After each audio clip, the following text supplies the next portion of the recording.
It started with a single message, a small hello on a quiet evening.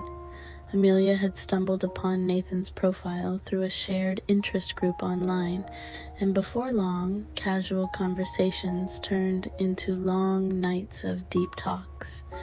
They connected in a way neither had expected, like two lost souls finally finding the missing halves they hadn't known they were searching for. Amelia was from a small coastal town in England where the salty sea air and overcast skies mirrored her quiet, introspective nature. Nathan lived across the world in the sun-soaked city of Los Angeles, where the energy was always fast-paced and life felt like an endless whirlwind. Their time zones were worlds apart, but somehow they made it work. Late-night texts and early morning voice messages kept the spark alive.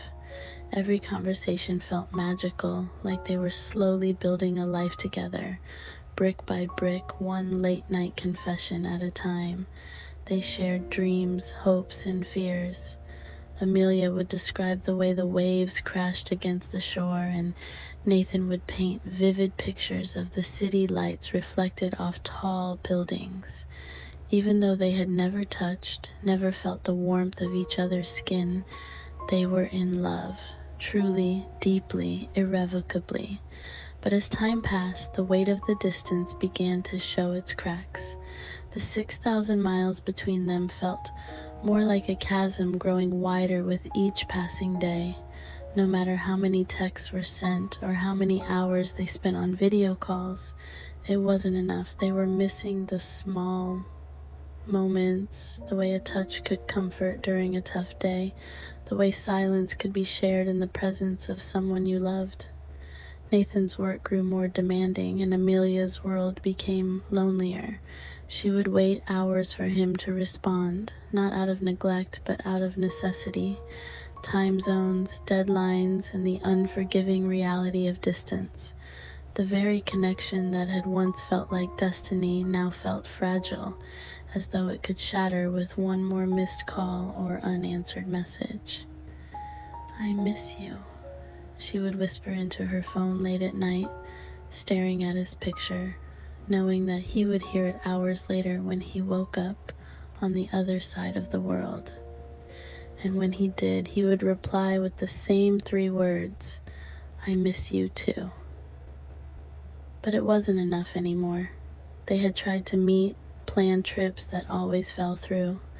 Visa issues, finances, or unforeseen work emergencies always got in the way. Each canceled visit was like a knife twisting deeper into the bond they shared, and neither of them knew how to stop the slow unraveling. One night, after weeks of silence that had stretched between them like a heavy fog, Amelia finally called him. It was early morning for her, and Nathan was just settling into his evening. "I don't know how much longer I can do this," she said, her voice trembling, trying to hold back the tears. Nathan was quiet on the other end. She could almost hear him breathing, the weight of her words settling between them like an unbearable truth they had both been avoiding. He didn't want to let go, but he knew they were slipping. "I love you, Amelia," he whispered, and she could hear the pain in his voice. "But it feels like we're living in 2 different worlds, and I don't know how to bridge them anymore." Tears streamed down her face as she clutched the phone. She had known this moment was coming, but it didn't make it hurt any less. "I love you too, Nathan. I always will." There was a long pause, the kind where time stretches and you wish you could freeze it, but life moves forward no matter how much you beg it to stop. "We'll always have this, won't we?" she asked, her voice barely audible, as though she were trying to convince herself that what they had was real, even if it was fading.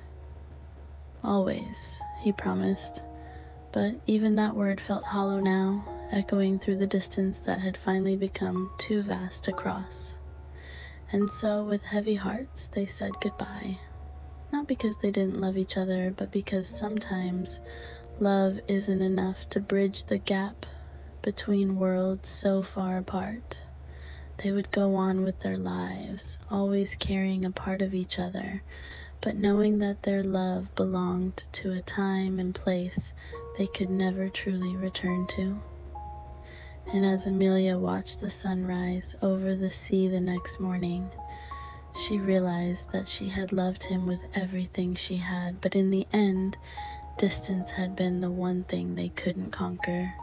They had loved fiercely, but from too far away, and now they were left with the bittersweet memory of what could have been. It was the love of a lifetime, but not one that could survive the space between them.